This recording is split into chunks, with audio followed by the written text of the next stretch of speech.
Welcome to Vintage Variety.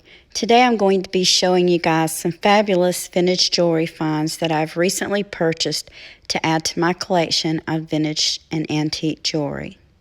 A few of these pieces are pieces by designers that I did not already have in my collection, along with a beautiful piece of antique jewelry. This was a lot. This was a purchase from a seller on eBay. This came from the auction that Dawn from Hudson Vintage did with Anna over at Vintage Jewelry Galore. This is an item that I purchased from the auction, and I also won a prize. I'm going to start with this first lot. I believe all of these are going to be Coro. I purchased them because I got them for a good price. I'm also wanting to add more Coro pieces to my collection. So this is the first piece, and it has kind of like a moon glow look to it. Hopefully you can see that on camera. And there is a necklace and a bracelet. Unfortunately, the bracelet, as you can see, the stones have fallen out. That's an easy repair. I've done content, and I will link it below, on how to repair vintage jewelry, and it just gives you some really simple repairs that you can do. The problem with this is the seller did send the loose pieces, but there are only 3, and you can see it's missing 4. This is still repairable. I would just have to shorten the bracelet. So basically I would remove one of the links out of it, glue the stones back in, and it would just be a much shorter bracelet. Unfortunately, the size this bracelet is now, it fits me, but if I take a link out, it's probably going to be a little bit too tight. So I'll have to consider if I decide to keep this as part of my collection or not. But this is a Coro Pegasus set, and I'm going to show you the signature on the back. So you can see there's the Coro Pegasus trademark on the back of the bracelet. Whereas on the necklace, it's only marked Coro. I was really fortunate with this lot because it had 2 demi-parures in it. This is the second one. This is a gold tone necklace. I really like the detail of this. This is the bracelet that goes with it. And this is also a Coro Pegasus. I'm going to zoom in so you can see it. Once again, the necklace simply says Coro. I've already done content on that, talking about the company, giving a little bit of its history and some tips on identification. And I'll link that content below. And this is the last piece that was in that lot. And isn't this beautiful? This one is done in a really pretty leaf pattern. And you can see that it is a silver tone. And I'll show you guys the marking on this one.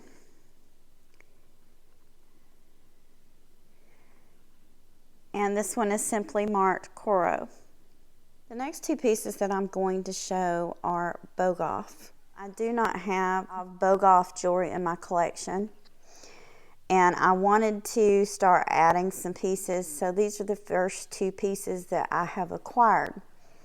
To give you a little bit of info about the company was started by Henry Bogoff. He was born in Poland. Henry immigrated to the United States. In 1940, Jewels by Bogoff was founded. This company became one of the leading designers and manufacturers of costume jewelry.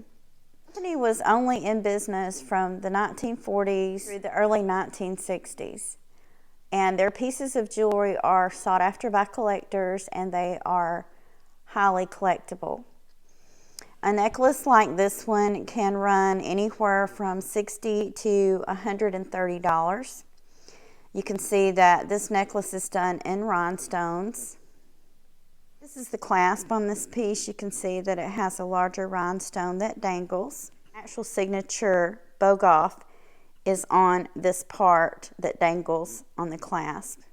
This is another piece of Bogoff jewelry. This one a brooch that I decided to add to my collection. Look at the details on this. Is that not lovely? I'm going to turn this piece over and I'll show you where the signature is on it. Ruff is a name that is a good name to look for to add to your collection. These pieces are only going to increase in value. This is a piece by Avon, and it is Jose Maria Barrera for Avon. A lot of the designer Avon pieces, and when I say designer, I'm talking about the Barrera pieces, the Elizabeth Taylor pieces, the Kenneth J. Lane pieces, and of course the vintage pieces, the older pieces from like the 70s, the 80s, the 90s.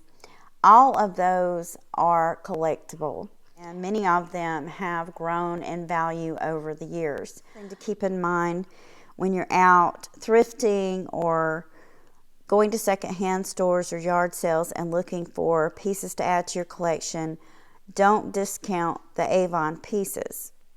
You can see that this brooch has the option to be worn as a pendant, which is probably the way I will end up wearing it. And I'm going to zoom in so you guys can see where it is signed. You'll see the pieces listed as Barrera or Jose Maria Barrera, but the actual name is Jose and Maria. This company was started by a husband and wife team in the early 1980s. Their company is still in business, and you can still buy their pieces of jewelry. Neiman Marcus sells Barrera jewelry if it's something that you're interested in. Definitely the Barrera pieces for Avon are pieces to keep an eye out for. This next piece is a piece by Alice Cavanis, and again, this is a name that I do not have in my collection already. Alice Cavanis jewelry is also highly collectible. Alice Cavanis was a Long Island jewelry designer. She started her company in the 1940s and retired in the 1970s.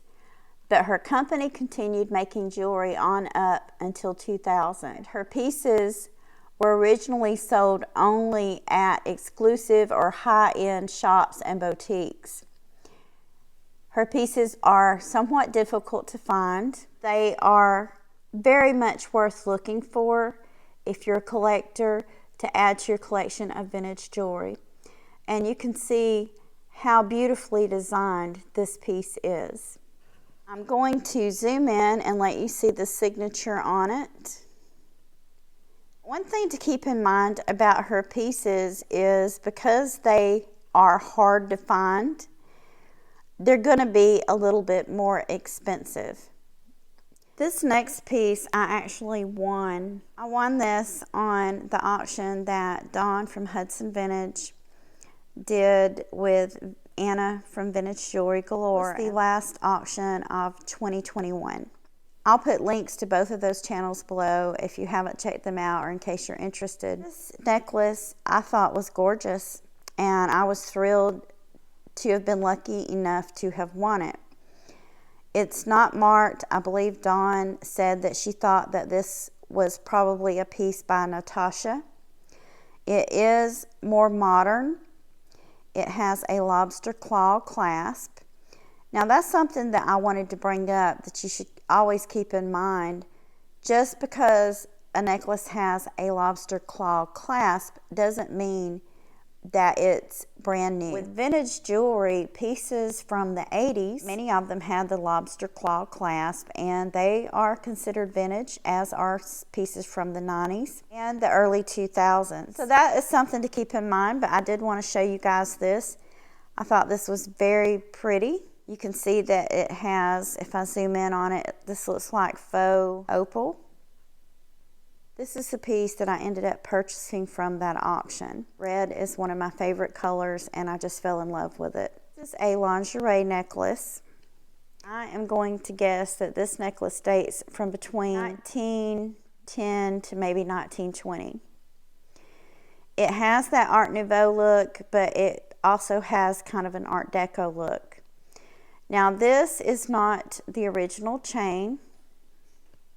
You can see it has a paperclip chain. When Dawn showed this necklace, she did mention that this was not the original chain, but I am fine with that. I love it just the way it is. And this is done with check glass. And to me, this looks very Czechoslovakian from what I've been studying up on for that kind of jewelry. If I'm not mistaken, I believe I would have to go back and watch the content of the auction, but I do believe that Dawn mentioned that it was Czech. This is a piece that I will probably keep in my collection from now on. I don't always hold on to pieces. A lot of times, if I've had a piece for a while and I don't wear it, I'll either pass it on or sometimes I'll even sell it. I doubt that that's what will happen with this piece. Now, I have a beautiful, beautiful piece of jewelry. I'm going to show it to you guys. This piece of jewelry, it's done in a silver tone, and I'm going to turn it over. And you can see on the back, I don't know if this was once a fur clip or if it was a brooch. Let me zoom in on it. Not sure what this piece originally was. The looks right here, I'm thinking it could have been some kind of a brooch. This is a piece that I have had for a very long time in my collection, and I've held on to it. And the reason I wanted to show it to you is looking at this necklace, it kind of gave me an idea. I think that I will probably try to add a chain and maybe some other embellishments. We'll do content on that when I decide to fix this up so that it becomes once again wearable. I want to thank you for taking time out of your day to share these items with me. I hope this content has been both informative and enjoyable.